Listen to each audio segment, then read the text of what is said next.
मगाशी रामदासबाईंनी समाचार घेतलाय, गुलाबरावनी समाचार घेतलाय, आमच्या ज्योतिताईंनी समाचार घेतलाय. काही लोक म्हणाले लांडग्यांचं ऑपरेशन करतो. अरे तो तर कंपाऊंडर आहे ना, कंपाऊंडर कसं ऑपरेशन करणार? इथे श्रीकांत शिंदे खरा डॉक्टर आहे, पण मी डॉक्टर नसलो तरी अजूनही ऑपरेशन करतो. आणि ऑपरेशन करायला वाघाचं काळीज लागतं, लांडग्याचं नाही.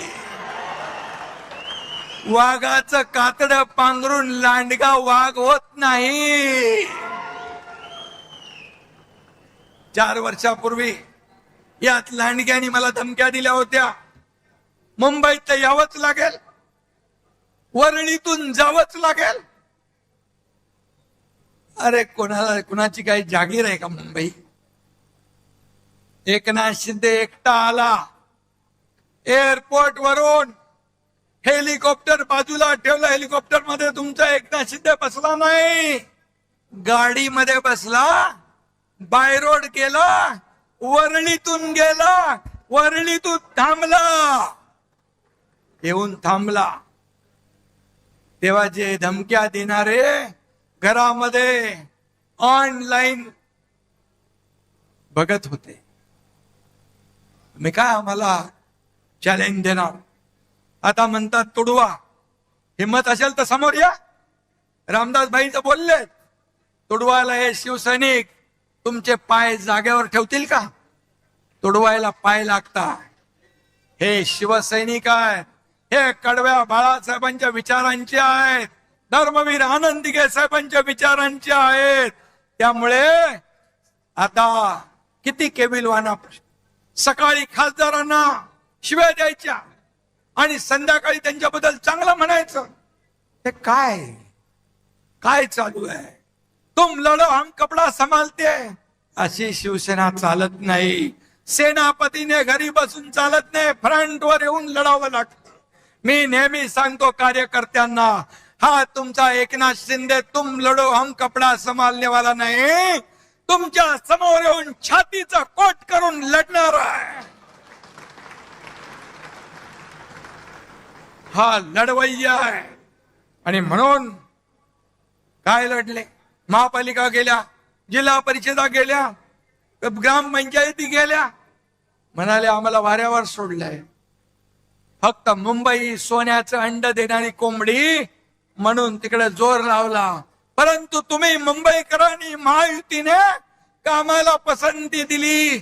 मी मुख्यमंत्री झाल्या मुंबईतले सगळे रस्ते कॉन्क्रीटचे झाले पाहिजे. मी आणि देवेंद्रजींनी निर्णय घेतला, आता कॉन्क्रीटचे रस्ते मुंबईत पाहतोय. 100% कॉन्क्रीटचे रस्ते पुढच्या वर्षभरात होते. विकास झाला. बाळासाहेब ठाकरे आपला दवाखाना काढला 250. एसटीपी नव्हते ते एसटीपी आपण सुरू केले. मेट्रो बंद होती, मेट्रोची कामं सुरू केली. कोस्टल रोड सुरू केला, अटल सेतू सुरू केला, समृद्धी महामार्ग सुरू केला, सगळं सुरू केलं. आणि त्यामुळे मुंबईकरांनी भरभरून युतीचा विजय केला. आणि ज्यांनी 25 वर्ष मुंबईला सोन्याची अंडी देणारी कोंबडी म्हणून वापरलं, त्यांना घरी बसवलं. यांचं दिल्लीतही तेच, गल्लीतही तेच. इंडिया अलायन्स ची नय्या आता बुडाली आहे. इंडिया आघाडीची घटक पक्षांनी काँग्रेसमध्ये विलिनीकरण करतायत. अरे सगळे किती लोक आहेत, किती शून्य एकत्र केली, त्यांची बेरीज केली, गुणाकार केला तरी सुद्धा बेरीज काय येते? शून्य, भोपळा. अशी तुमची अवस्था आहे. IPL मध्ये टीम हारली की कॅप्टन बदलतात, पण सतत निवडणुका हारल्यावर देखील राहुल गांधीच कॅप्टन. एवढ्या निवडणुका हारल्यावर पक्षाचे अध्यक्ष तेच. देशात हे फक्त काँग्रेसमध्येच होऊ शकतं. पण कसं आहे, राहुल गांधींचं भस्मासुरासारखं झालंय. ते ज्याच्या डोक्यावर हात ठेवतात त्याचा भस्म होऊन जातो, राख होऊन जाते. आपल्याकडे उबाटाला साफ केलं, तामिळनाडू DMKचा बँड वाजवला, पश्चिम बंगालमध्ये ममता दिदींचं पानिपत केलं, बिहार मध्ये RJD ला संपवलं, चारा खायला पाठवलं. राहुल गांधींनी काँग्रेसची तर वाट लावलीच, पण ज्यांना ज्यांना काँग्रेस बरोबर घेतलं त्यांचाही बँड वाजवून टाकला. एक म्हणतो आपण, जिसके साथ जाऊंगा उसकी नैया डुबाऊंगा, हे त्यांचं कर्तृत्व आहे. ना मैं जीतूंगा ना मैं जीतने दूंगा. पण मोदीजींचा आहे, ना मैं खाऊंगा ना मैं खाने दूंगा, देश को नई ऊंचाई पर ले जाऊंगा. नेशन फर्स्ट आणि काँग्रेसचं करप्शन फर्स्ट, हा फरक आहे. आणि म्हणून मी आपल्याला जाता जाता एवढंच सांगतो, सबका साथ सबका विकास, सबका विश्वास, सबका प्रयास, हे आपलं घोषणा भारताच्या विकासाचा मूलमंत्र आहे. जेव्हा देश आपल्या स्वातंत्र्याच्या शतक महोत्सव साजरा करेल तेव्हा विकसित आणि आत्मनिर्भर भारत म्हणून भारत जगाचं नेतृत्व करेल.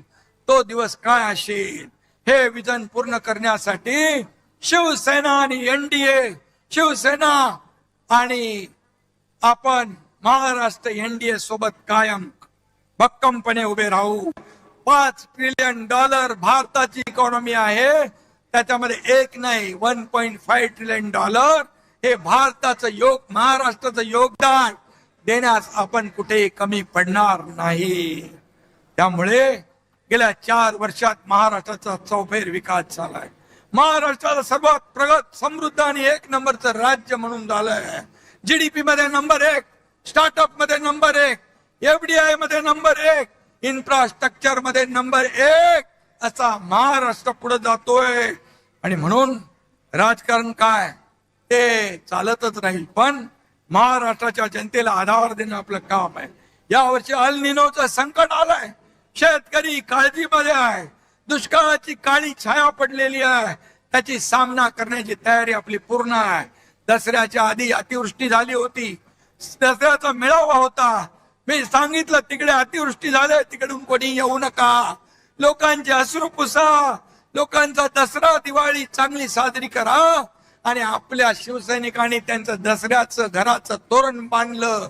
मी त्यावेळेस शेतकऱ्यांना सांगितलं, तुमची दिवाळी काळी होऊ देणार नाही, दिवाळीमध्ये त्यांच्या खात्यामध्ये पैसे टाकण्याचं काम केलं. आपण शेतकऱ्यांना कर्जमाफीची घोषणा केली. आज गेल्या बजेटमध्ये मुख्यमंत्री महोदयांनी ती घोषणा केली आणि कर्जमाफी जी केली होती ती घोषणा देखील आपण पूर्ण करतोय. आणि म्हणून शिवसेना, जिथे आपत्ती तिथे शिवसेना, जिथे संकट तिथे शिवसेना. आणि म्हणून या ठिकाणी शिवसेनेला लोक मानतायत, जवळ करतायत. आणि म्हणूनच त्यांचा दसरा दिवाळी गोड करण्याचं काम शिवसेनेनं केलं. वारकरी, कष्टकरी आणि शेतकरी, वारकरी, कष्टकरी आणि शेतकरी हीच खरी शिवसेनेची जबाबदारी. म्हणून आपण काम करतोय. आपल्या जबाबदारीतून शिवसेनेने कधीच हात झटकले नाही. महाराष्ट्रातील ताज्या बातम्यांसाठी बघत रहा टाइम्स टुडे 18 सोबतच शेअर करा, सबस्क्राईब करा आणि बेल आयकॉन प्रेस करा.